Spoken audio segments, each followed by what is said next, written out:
এটা থেকে রক্ষা করেন। যাই হোক, মূল টপিকে যাওয়ার আগে আপনাদের 3টা প্রশ্ন করে নিই। প্রথম প্রশ্নটি হচ্ছে, আপনি সারা দিন সকাল থেকে সন্ধ্যা পর্যন্ত কার জন্য কাজ করেন? দ্বিতীয় প্রশ্নটি হচ্ছে, আমাদের জীবনে সবচেয়ে মূল্যবান জিনিস কোনটি? আর তৃতীয় প্রশ্নটি হচ্ছে, আমাদের বাহ্যিক দিক থেকে নিয়ন্ত্রণ করছে কে? এখন প্রথম প্রশ্নের উত্তরে অনেকেই বলবেন, আমরা আমাদের বসের জন্য কাজ করি বা যার আন্ডারে চাকরি করি তার জন্য কাজ করি। কিন্তু না, আমি আর আপনি সবাই সারাদিন কাজ করি টাকার জন্য। টাকা যেখানে আছে আমরা সেখানেই যাই। এই যে আমরা সবাই 24 থেকে 25টা বছর পড়াশোনা করি, এর মূল উদ্দেশ্য কি থাকে? এর উদ্দেশ্য হচ্ছে ভালোভাবে পড়াশোনা করলে ভালো চাকরি পাবো, আর ভালো চাকরি মানেই ভালো টাকা বেতন। সবার উদ্দেশ্য থাকে বেশি টাকা আয় করা, মানে আপনি সকাল থেকে সন্ধ্যা পর্যন্ত টাকার জন্য কাজ করছেন। দ্বিতীয় প্রশ্নের উত্তরটি হচ্ছে, আমাদের জীবনে সবচেয়ে মূল্যবান জিনিস হচ্ছে সময়। অনেকেই হয়তোবা আমার সাথে একমত নাও হতে পারেন, কিন্তু যদি একটু গভীরভাবে চিন্তা করে দেখেন তাহলে বিষয়টা বুঝতে পারবেন যে আমাদের জীবনে সবচেয়ে মূল্যবান জিনিসটাই হচ্ছে সময়। আমরা সবাই এই সময়টাকেই বিক্রি করে টাকা উপার্জন করছি। আমরা যেখানেই চাকরি করি না কেন সেখানে আমাদের সময় অনুযায়ী বেতন দেওয়া হয়। সকাল 6টা থেকে সন্ধ্যা 7টা অথবা যে টাইমে কাজ করি না কেন সেখানে সময়টার উপর নির্ভর করেই আমরা বেতন পাই। এই পৃথিবীর সমস্ত খেলাটাই হচ্ছে সময়ের। আমরা কোনো একটা বিপদে পড়েছি, চিন্তা করি সময় হলে ঠিক হয়ে যাবে। আজ টাকা নেই, সময় আসুক, একদিন আমারও টাকা হবে। আমরা সবকিছুকেই সময়ের উপরে ছেড়ে দেই, মানে আমাদের সমস্ত সমস্যার সমাধান সময় ঠিক করে দেয়। আর এই সময় শেষ হয়ে গেলেই পুরো খেলাটাই শেষ। কিন্তু আমাদের সেই মূল্যবান সময়কে ধনীরা এক মূল্যহীন বস্তু দিয়ে কিনে নিচ্ছে। এতে তারা হচ্ছে শত শত কোটি টাকার মালিক, আর আমরা হচ্ছি দিনে দিন গরিব। সেটা কিভাবে বলছি, তার আগে তৃতীয় প্রশ্নের উত্তরটা দিয়ে নিই। তৃতীয় প্রশ্নের উত্তরটা হচ্ছে, বাহ্যিক দিক থেকে আমাদের নিয়ন্ত্রণ করছে টাকা। সেটা কিভাবে? একবার চিন্তা করে দেখুন, আমি আর আপনি সকাল থেকে সন্ধ্যা পর্যন্ত কিসের জন্য ছুটি? শুধুমাত্র টাকার জন্য। টাকা যেদিকে আছে আমরা সেদিকে যাই। কেউ যদি আপনাকে বলে যে এখানে সারাদিন বসে থাকবেন, তার বিনিময়ে আমি তোমাকে 20,000 টাকা দেব, তাহলে সম্ভাবনা আছে আমাদের মধ্যে অধিকাংশ মানুষ তাদের খাওয়া দাওয়া, কাজ সবকিছু ফেলে 20,000 টাকার জন্য সারাদিন বসে থাকবে। আমরা যারা চাকরি করি সকাল থেকে সন্ধ্যা পর্যন্ত, তারা কিসের জন্য চাকরি করে? শুধুমাত্র টাকার জন্য। যদি কোনো কারণে অফিসে বেতন দেওয়া বন্ধ করে দেয়, তাহলে নিশ্চয়ই আপনি চাকরি ছেড়ে দিবেন এবং অন্য কোনো কাজ খুঁজবেন। অথবা যদি বলা হয় যে সকাল 9টা থেকে বিকাল 5টা পর্যন্ত যারা চাকরি করবে তাদেরকে 15,000 টাকা স্যালারি দেওয়া হবে, আর যারা বিকাল 6টা থেকে রাত 3টা পর্যন্ত চাকরি করবে তাদেরকে 30,000 টাকা স্যালারি দেওয়া হবে, তাহলে নিশ্চয়ই আপনি 30,000 টাকা স্যালারির চাকরিটাই করতে চাইবেন। মানে টাকা যেভাবে চাচ্ছে আপনি সেভাবেই চলছেন। কিন্তু আমি আর আপনি যে টাকাকে এত মূল্যবান ভাবছি, সেই টাকাকে আসলে এত মূল্য আছে? যে টাকা দিয়ে পৃথিবীর যে কোনো জিনিস কেনা যায়, মানুষ সারা দিন যে টাকার পেছনে ছুটে, সেই টাকাকে যদি মাছ বরাবর সামান্য একটু ছিঁড়ে দেওয়া হয়, তাহলে এটা দিয়ে সারা পৃথিবী তো দূরের কথা, সামান্য এক মুঠো বালুও কেনা যাবে না। কিন্তু এটা তো পৃথিবীর সবথেকে মূল্যবান ও শক্তিশালী অস্ত্র ছিল। সামান্য একটু ছেঁড়ার ফলে এর মূল্য হারিয়ে গেছে। বিষয়টা কতটা অদ্ভুত না? আসলে শুভঙ্করের ফাঁকিটা এখানেই লুকিয়ে আছে। আমাদের বোকা বানিয়ে রাখা হচ্ছে বছরের পর বছর ধরে। যে বস্তুটা সামান্য একটু ছেঁড়ার ফলে তার মূল্য হারিয়ে ফেলে, আমরা সেই জিনিসটাকে কত বেশি মূল্য দিয়ে রেখেছি। আসলে টাকার কোনো মূল্য নেই, এর ভেতরে মূল্য ঢুকিয়ে দেওয়া হয়েছে শত বছরের এক চক্রান্তের মাধ্যমে। একটি জাতি গোপনে এই চক্রান্তটা করে যাচ্ছে 1000 বছর ধরে। এই জাতিটির কথা স্মরণ রাখবেন, সামনে অনেক গোপন তথ্য ফাঁস হবে।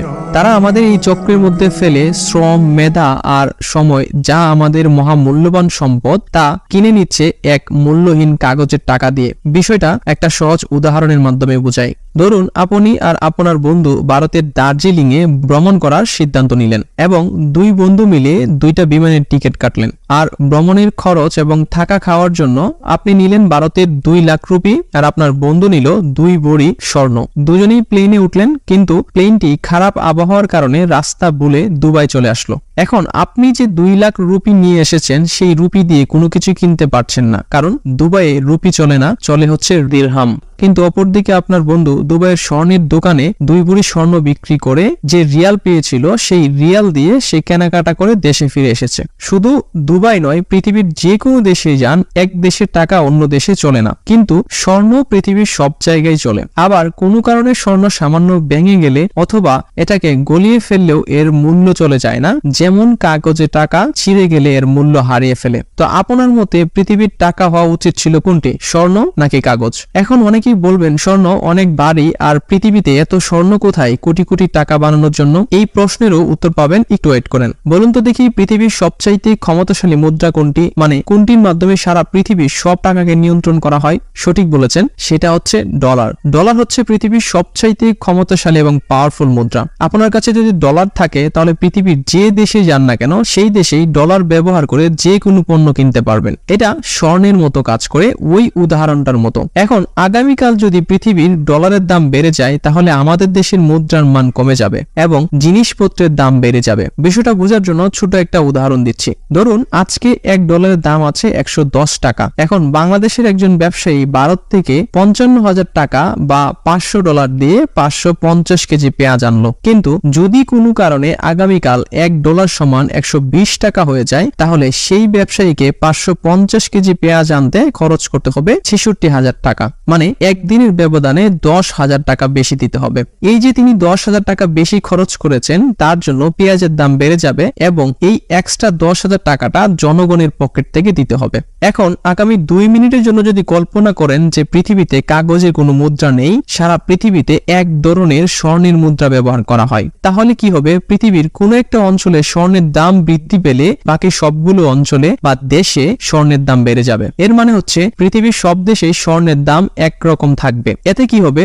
যদি স্বর্ণের দাম বেড়ে যায় তাহলে জিনিসপত্রের দাম কমে যাবে। মানে এই যে প্রত্যেক দেশে প্রতি বছরে বছরে জিনিসপত্রের দাম বাড়তে থাকে সেটা আর হবে না। যদিও বাড়ে তাহলে স্বর্ণের টাকার দামও বাড়বে, কারণ স্বর্ণ যত ইচ্ছা তত ছাপানো যায় না। এতে গরিব ও মধ্যবিত্তরা তাদের সম্পদ ধরে রাখতে পারত, ধনীরা একদিনে হাজার হাজার কোটি টাকা তুলে নিতে পারত না আমাদের কাছ থেকে। আমি একটু আগে বলেছিলাম যে মূল্যহীন বস্তু দিয়ে আমাদের মেধা, সময় আর শ্রম কিনে নেওয়া হচ্ছে। আমরা যাদের আন্ডারে চাকরি করি তারা যদি আমাদের শ্রমের বিনিময়ে স্বর্ণের টাকা দিত তাহলে সব স্বর্ণের মান একরকম থাকতো। এতে করে কোনো জিনিসপত্রের দাম বৃদ্ধি পেলে আমাদের সমস্যা হতো না। সেটা কিভাবে? সেটা হচ্ছে, আপনারা হয়তোবা জানেন বর্তমান সময়ে আমরা যে টাকা ব্যবহার করি সেই টাকার মান প্রতিদিন এবং প্রতি বছরে কমতে থাকে। মানে আজকে 1,000 টাকা দিয়ে আপনি যা কিনতে পারবেন আগামী 6 মাস পর সেই 1,000 টাকা দিয়ে আপনি তা কিনতে পারবেন না। সেই জিনিস কিনতে আপনাকে 1,100 টাকা ব্যয় করতে হবে। মানে প্রতি বছর অথবা 6 মাসে 1,000 টাকা তার 50 থেকে 100 টাকা মূল্য হারাচ্ছে। এখন টাকা আর জিনিসপত্রকে যদি আমি পাশাপাশি রাখি তাহলে দেখতে পারবেন টাকার দাম দিন দিন কমে যাচ্ছে, জিনিসপত্রের দাম বেড়ে যাচ্ছে। এখানে বিষয়টা হচ্ছে একটা যদি বাড়ে তাহলে অপরটা কমে যাবে। তো এক্ষেত্রে যদি টাকার মান বাড়ানো যেত তাহলে জিনিসপত্রের দাম দিন দিন কমে যেত, কিন্তু সেটা সম্ভব নয়, কারণ টাকা হচ্ছে একটা মূল্যহীন বস্তু। আপনি যত পারেন তত টাকা ছাপাতে পারবেন, আর অপরদিকে জিনিসপত্র হচ্ছে মূল্যবান বস্তু। মানে আপনি ইচ্ছা করলেই প্রচুর পরিমাণে জিনিস উৎপাদন করতে পারবেন না, এখানে একটা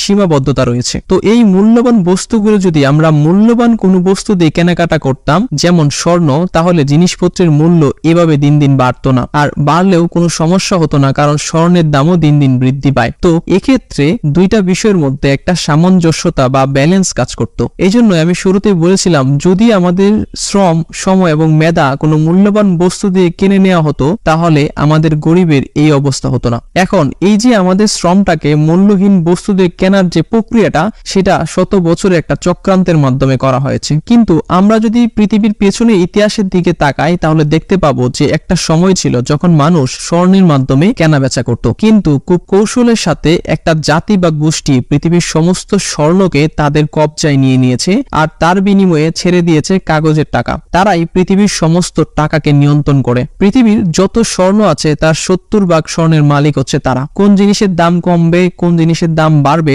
সেটা তারাই নির্ধারণ করে দেয়। আপনার আর আমার কাছে 100 টাকা যতটা মূল্যবান তাদের কাছে 10,000 কিংবা 20,000 কোটি টাকা এর থেকেও কম মূল্যবান, কারণ পৃথিবীর টাকা তৈরির কারখানা বা মেশিন তাদের হাতে। মনে আছে আমি ভিডিওর শুরুতে একটা জাতির কথা বলেছিলাম, এই জাতি হচ্ছে ওই জাতি যারা পুরো পৃথিবীর টাকাকে নিয়ন্ত্রণ করছে। তারা কারা সেটা জানতে হলে বর্তমান পৃথিবীর দিকে একটু নজর দিতে হবে। আপনারা নিশ্চয়ই এতক্ষণের আলোচনা থেকে বুঝতে পেরেছেন যে সারা পৃথিবীর সমস্ত টাকা পয়সার দাদা হচ্ছে ডলার। ডলার সারা পৃথিবীর টাকা পয়সার সমস্ত কিছুকে নিয়ন্ত্রণ করে। একটি দেশের অর্থনীতি কতটা শক্তিশালী হবে সেটা নির্ভর করে সেই দেশে কতটুকু ডলার মজুদ আছে তার উপর। এখন প্রশ্ন হচ্ছে ওই ডলার কারা নিয়ন্ত্রণ করে? অনেকে বলবেন আমেরিকা ডলার নিয়ন্ত্রণ করে বা আমেরিকার সরকার ডলার নিয়ন্ত্রণ করে, কিন্তু না, রহস্যময় হলেও এটা সত্য না। সত্য হচ্ছে এই ডলার নিয়ন্ত্রণ করে ওই জাতি বা গোষ্ঠী, আর এই জাতির নামই হচ্ছে ইহুদি জাতি। ইহুদি ধর্মের লোকেরা সারা পৃথিবীর ডলার নিয়ন্ত্রণ করছে। আমি জানি অনেকেই আমার কথায় বিশ্বাস করবেন না, সেই জন্য গুগলকে জিজ্ঞাসা করে দেখি গুগল কি বলে। তার আগে বলে নেই, পৃথিবীতে ডলার তৈরি এবং নিয়ন্ত্রণ করা কারখানা বা ব্যাংকের নাম হচ্ছে ফেডারেল রিজার্ভ ব্যাংক। আমেরিকায় 12টি ফেডারেল রিজার্ভ ব্যাংক রয়েছে। এই 12টি ফেডারেল রিজার্ভ ব্যাংক একত্রে সারা বিশ্বে ডলার তৈরি এবং নিয়ন্ত্রণ করে থাকে। আমেরিকান ডলার তৈরির একমাত্র ক্ষমতা আছে ওই 12টি ব্যাংকের।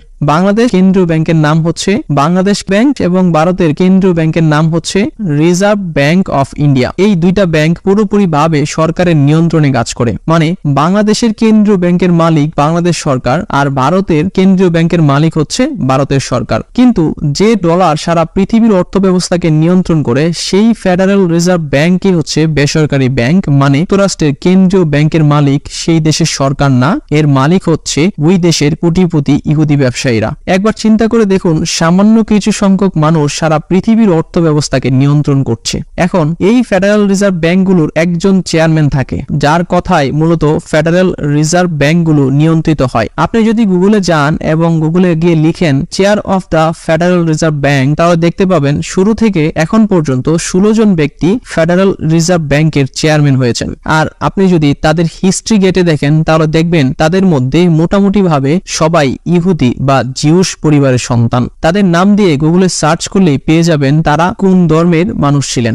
এখন একবার চিন্তা করে দেখুন, আমেরিকার অধিকাংশই মানুষ হচ্ছে খ্রিস্টান, কিন্তু তাদের দেশের ব্যাংক ব্যবস্থা বা যেটা দিয়ে সারা পৃথিবীকে নিয়ন্ত্রণ করা হচ্ছে সেই ডলার ব্যবস্থায় দখল করে আছে ইহুদি গোষ্ঠী। আমার পূর্বের একটা ভিডিওর থাম্বনেল দেখে অনেকে আমাকে বলেছিলেন যে আমি নাকি ইলুমিনাতিকে প্রমোট করছি, এবং অনেকেই আমাকে পরামর্শ দিয়েছেন যে আমি ভিডিওর থাম্বনেলটা ডিলিট করে দিয়ে অন্য একটা থাম্বনেল দেওয়ার জন্য। তাদের বলতে চাই যে ভাই, আপনি যা জানেন তার থেকেও 1000 গুণ বেশি চক্রান্ত এবং খেলা চলছে এই পৃথিবীতে, তার বিন্দু মাত্র আইডিয়া আপনার নেই। আসলে এখানে আপনাদের কোনো দোষ নেই। আমি আমার গত ভিডিওতে ইহুদিদের সম্পর্কে কোনো কিছু বলি নাই, শুধুমাত্র ব্যাংকিং সিস্টেম কিভাবে তৈরি হয়েছে সেটা সম্পর্কে বলেছিলাম। আপনারা তো আমার গত ভিডিওটা দেখে বুঝতে পেরেছেন যে ব্যাংকিং সিস্টেম কিভাবে আমাদের দিনে দিন গরিব বানাচ্ছে আর ধনীরা আরো ধনী হচ্ছে। কিন্তু আপনারা কি এটা জানেন যে পৃথিবীর প্রথম ব্যাংক কারা তৈরি করেছিল? আপনি যদি গুগলে গিয়ে সার্চ করেন যে ব্যাংকের ইতিহাস, তাহলে দেখবেন গুগল খুব সুন্দরভাবে বলে দিবে যে ইহুদি ব্যবসায়ী গোষ্ঠীরা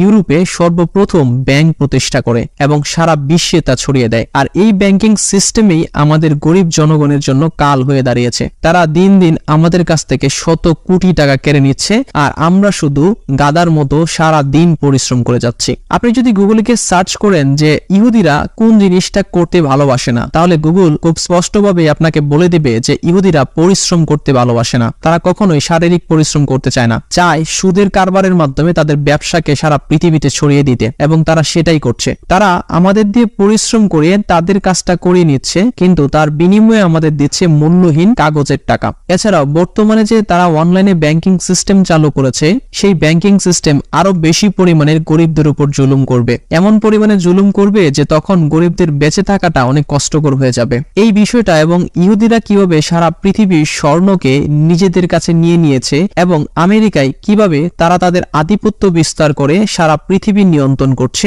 সেই বিষয়টা এই ভিডিওর দ্বিতীয় পার্টে আলোচনা করব। এছাড়াও পৃথিবীতে আরেকটা গোপন রহস্য আছে যে ইন্টারনেট, ফেসবুক এবং ইনস্টাগ্রাম